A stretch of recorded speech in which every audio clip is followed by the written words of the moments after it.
Diyos maray na aldaw mga kaagta! At may panibagong travel vlog na naman ako. Nakikita niyo naman na nasa biyahe na tayo ngayon at pupunta tayo sa Bawan, Mabini, Batangas. So yan, pupuntahan natin ang camp ni Tanya. Ito, nakikita niyo naman sobrang ganda.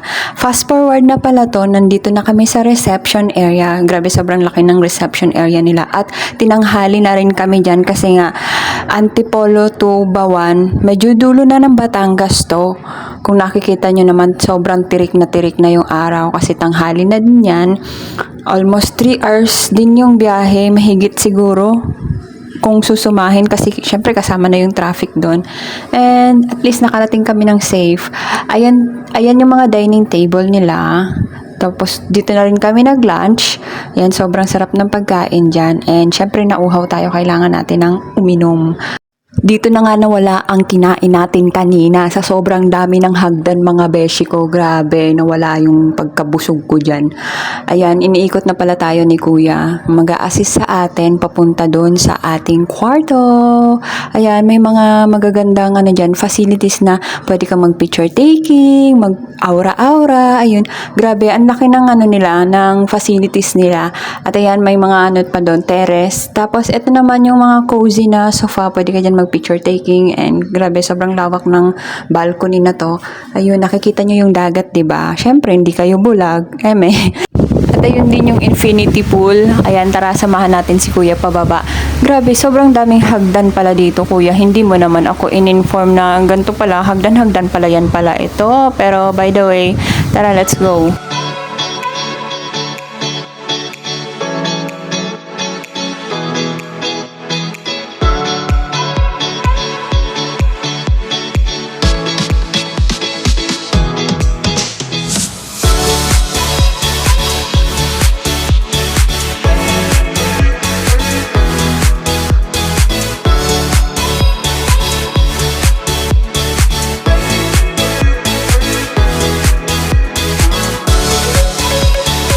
Welcome sa mundo ng Encantadia. Charot. Pagpasok nyo dyan sa pinto, ayan yung unang kwarto. Tapos ito naman yung wardrobe area kung saan natin ilalagay ang ating mga damit. Sunod is yung pangalawang kwarto na may TV na rin. And next is the comfort room. Titingnan natin kung gaano kaganda yung comfort room dito. Ayan, meron siyang bathtub. Meron na din siyang kasamang towel. And of course, may shower yan. And ito naman yung toilet nila. And this is me, hola! Avisala. Yan, sobrang ganda, amazing. Tapos ito naman yung infinity pool nila. Meron dyang pang kids, may pang adult.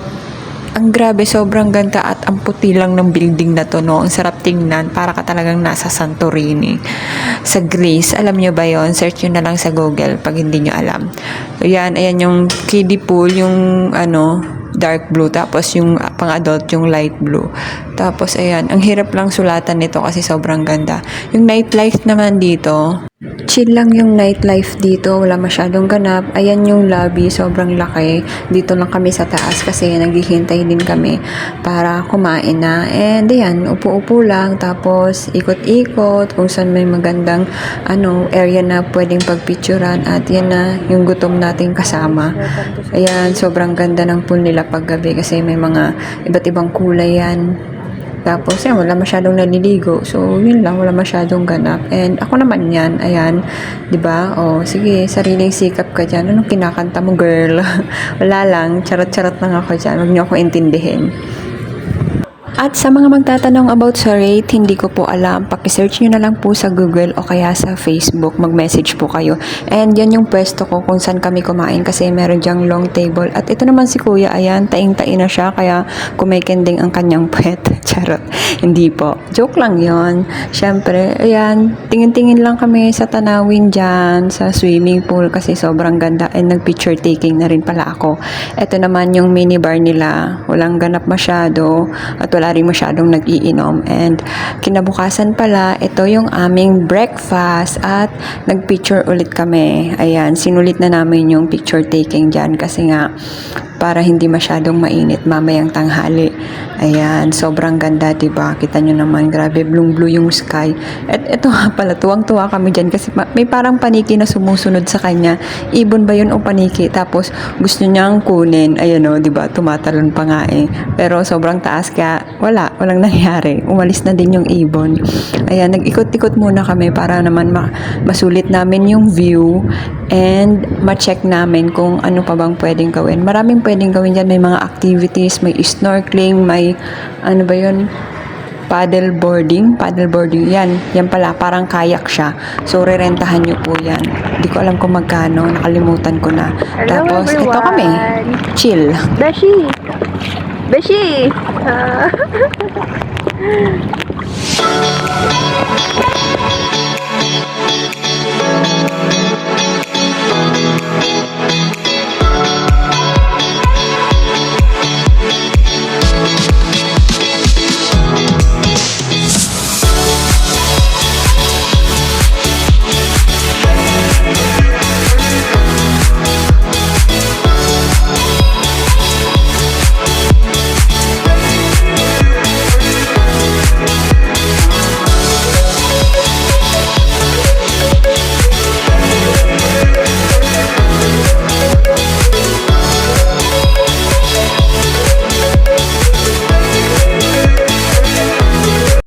After naming magkayak ay nag-swimming na pala kami.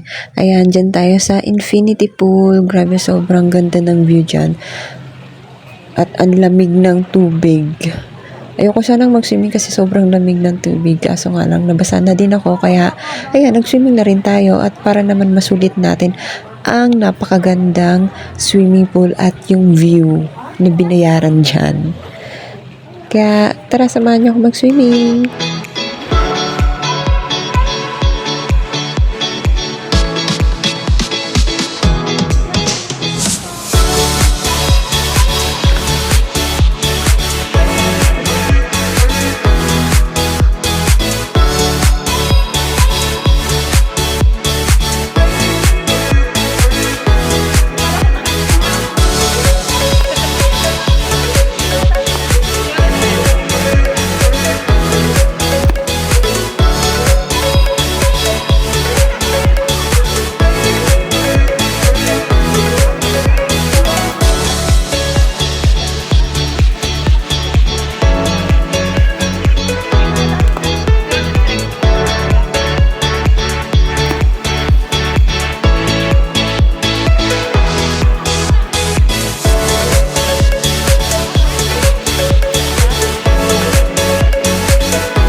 Ito na rin pala yung pinaka-highlight sa video na to, yung sunset. Grabe, habang naliligo ka sa infinity pool, tapos ganyan yung sunset na makikita mo. Grabe, hindi na ako aahon, para ka talagang nasa painting. And last part na din pala to ng video ko, kaya yan, naglabasan na rin yung mga tao dyan, kasi nga ito yung pinaka-inaabangan nila, yung sunset. And just mabalo sa lahat ng manonood ng aking video. Enjoy! Please do like and subscribe my YouTube channel. I don't wanna wait for our lives to be over.